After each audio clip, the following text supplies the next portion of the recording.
You're going to see a lot more. You're going to see so much secondary sanctions. Yeah. মার্কিন president Donald ট্রাম্পের আরোপিত 50% শুল্কের প্রভাব ইতোমধ্যে ভারতের তৈরি পোশাক খাতের উপর পড়তে শুরু করেছে।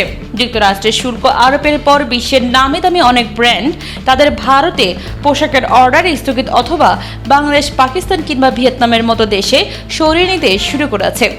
রোববার ভারতের ইংরেজি দৈনিক দ্য ইন্ডিয়ান এক্সপ্রেস ভারতের তৈরি পোশাক খাতে মার্কিন শুল্কের প্রভাব নিয়ে বিস্তারিত এক প্রতিবেদন প্রকাশ করেছে। এতে বলা হয়েছে, ভারতের নিটওয়ের রাজধানী হিসেবে পরিচিত তামিলনাড়ুর তিরুপ্পুর রপ্তানিকারকরা ইতোমধ্যে মার্কিন শুল্কের প্রভাব অনুভব করতে শুরু করেছেন। সেখানকার রপ্তানিকারকরা বলছেন, তৈরি পোশাকের অনেক ক্রেতা দীর্ঘদিন ধরে নতুন নতুন অর্ডার দিয়ে এলেও বর্তমানে তারা অর্ডার স্থগিত করেছেন, অন্যত্র সরিয়ে নিচ্ছেন কিংবা বাংলাদেশ, পাকিস্তান, ভিয়েতনাম এবং কম্বোডিয়ার মতো প্রতিদ্বন্দ্বী দেশগুলোতে চলে যাচ্ছেন। এসব দেশে মার্কিন শুল্ক হার ভারতের তুলনায় অনেক কম, যা 19 থেকে 36% মাঝে রয়েছে। তিরুপ্পুরের এক রপ্তানিকারক দ্য ইন্ডিয়ান এক্সপ্রেসকে বলেন, তার প্রতিষ্ঠানের নিয়মিত মার্কিন চালান ইতোমধ্যে পাকিস্তানে চলে গেছে। আরেকজন বলেছেন, তার আমেরিকান ক্রেতা গ্রীষ্মকালীন অর্ডার নিশ্চিত করার আগে তাকে অপেক্ষা করতে বলেছেন। তৃতীয় এক রপ্তানিকারক বলেন, আগে ক্রেতারা 25% শুল্ক বৃদ্ধির বোঝা রপ্তানিকারকদের বহন করতে বলছিলেন, আর এখন তার রাতারাতি দ্বিগুণ হয়ে গেছে।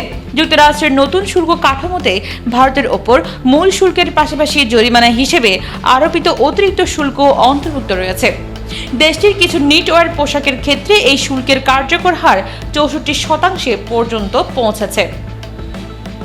এর ফলে আঞ্চলিক প্রতিযোগীদের তুলনায় ভারতীয় পণ্যের দাম 35% পর্যন্ত বেশি হচ্ছে। শুরুতে মার্কিন এই শুল্ককে বড় ধরনের ধাক্কা মনে হলেও বর্তমানে রপ্তানিকারকদের কাছে তা এক প্রকার বাণিজ্যিক অবরোধ হিসেবে হাজির হয়েছে। দ্য ইন্ডিয়ান এক্সপ্রেসের প্রতিবেদনে বলা হয়েছে, তামিলনাড়ুর টেক্সটাইল খাত মার্কিন অর্ডারের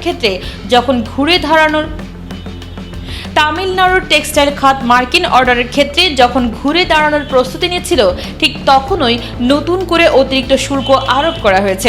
তামিলনাড়ুর তিরুপ্পুর, কোয়েম্বাটুর ও কারুর এলাকার বিভিন্ন কারখানায় 12.5 লাখেরও বেশি শ্রমিক কাজ করেন। কেবল এই 3 এলাকা থেকেই বছরে 45,000 কোটি টাকার পোশাক রপ্তানি করা হয়। মাত্র কয়েক সপ্তাহ আগেও ভারত যুক্তরাজ্য মুক্ত বাণিজ্য চুক্তি এবং চীন ও মিয়ানমারের ওপর উচ্চ শুল্কের কারণে যুক্তরাষ্ট্রের ক্রেতাদের ভারতীয় পণ্যের প্রতি আগ্রহ বৃদ্ধি পাবে বলে আশা তৈরি হয়েছিল।